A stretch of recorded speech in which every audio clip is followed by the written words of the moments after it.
I'm Tom Avermaete. I'm a professor for the history and theory of urban design at the Institute for the History and Theory of Architecture at ETH here in Zurich, working here for about 5 years. I'm doing a lot of research in the history of urban design. That means that I'm interested in how cities are planned, developed, and how they evolve through time. I'm looking at moments that are very far away in the history, so think some centuries ago, but I'm also looking at the recent history, the way that we in the past decades, for instance, have been developing our cities. So at the moment I'm leading a project on the question of tacit knowledge in architecture. It's a bigger European project with 10 academic partners, 9 partners in practice and 3 cultural institutes involved. And what we try to understand there is how architects deal with complex projects.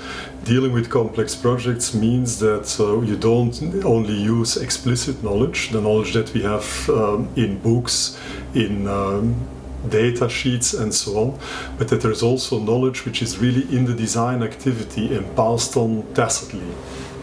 So yeah, I think from a quite early age I already knew that I wanted to become an architect, and I think that my interest in architecture was triggered when I went to secondary school. My school was in a very old building where I felt the materials, the spaces, and where I was really impressed that this was such a pleasant space to learn, but also to be together with my fellow students.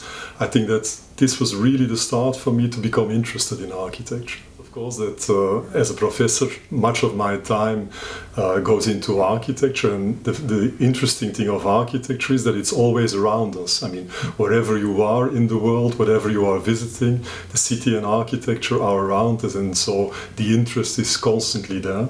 But besides doing architecture, I'm also somebody who loves to swim. I'm a dedicated swimmer, and since being here in Switzerland, I also love to ski, so that's what much of my free time is passed with.